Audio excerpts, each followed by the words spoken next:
gonna hike it, rolling right. Looking for a man open, the double pressure's there, doesn't have anywhere to go! He's gonna be set! Here we go.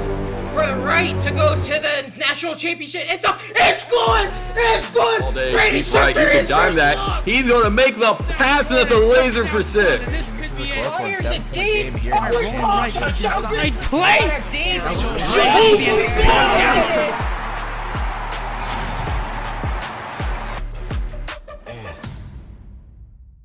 Another crazy week in the HFL is in the books, as Week 3 has come to a close.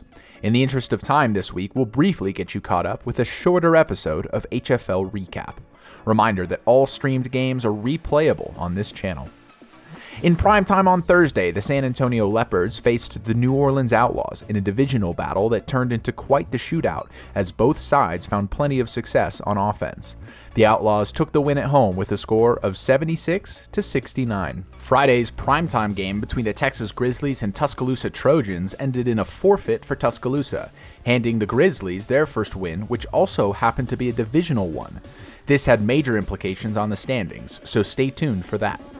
Friday's streamed game was the Battle of the Hawks, as the Michigan Redhawks and Pittsburgh Blackhawks faced off in a test for both teams. It went as predicted, however, as Pittsburgh dominated to stay undefeated, and a winless Michigan suffered their third loss of the season. Monday's primetime game was also a divisional battle, as expansion teams Seattle Stallions and Albuquerque Falcons dueled at sundown. Unfortunately for the Stallions, the Falcons dominated this one, ending in a 44-9 mercy rule. As for the rest of the weekend, here are the results. The Carolina Penguins and New York Ravengers got forfeit wins over the Boise Nutbusters and Philadelphia Hawkeyes, respectively, another set of results that had major implications on the standings. The Anaheim Black Knights narrowly defeated the Houston Hornets in an epic showdown. The Detroit Guardians took care of business against the Toronto Bears, as did the Washington Devils against the Minnesota Panthers. The other epic game of the weekend was the Green Bay Ballers taking down Juicy John and the Baltimore Cavaliers, handing them their first loss of the season by a whopping 30 points.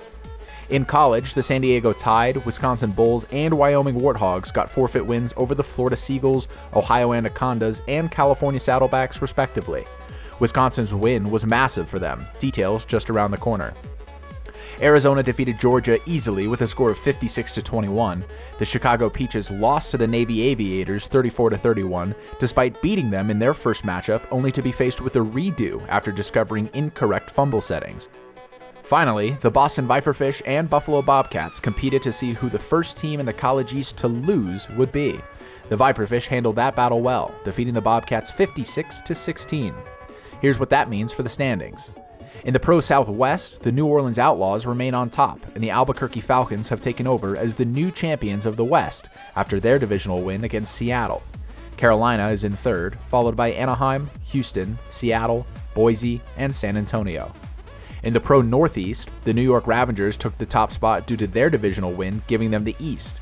The Green Bay Ballers remain the kings in the North, followed by Washington, Baltimore, Toronto, Minnesota, and Philadelphia. In the College Southwest, the Wyoming Warthogs remain on top, while the Texas Grizzlies jump to second, all the way from 8th place, due to their divisional win over Tuscaloosa, naming them the kings in the South. The San Diego Tide are in third, followed by Arizona, Florida, Georgia, California, and Tuscaloosa. In the College Northeast, the Boston Viperfish are the new top dogs, as their divisional win over Buffalo gave them the tiebreaker over Pittsburgh. The Wisconsin Bulls did the same, as they jumped a ton of spots with their first win over Ohio, giving their divisional record an edge over Chicago. The HFL Navy are in third, followed by Pittsburgh, Buffalo, Chicago, Michigan, and Ohio. There are still 8 undefeated teams in the league, and 7 without a win. Who will change that in Week 4, starting with tonight's game between the undefeated Wyoming Warthogs and the winless Ohio Anacondas? Tune in to the JJ SWAT YouTube channel for all of this week's HFL action.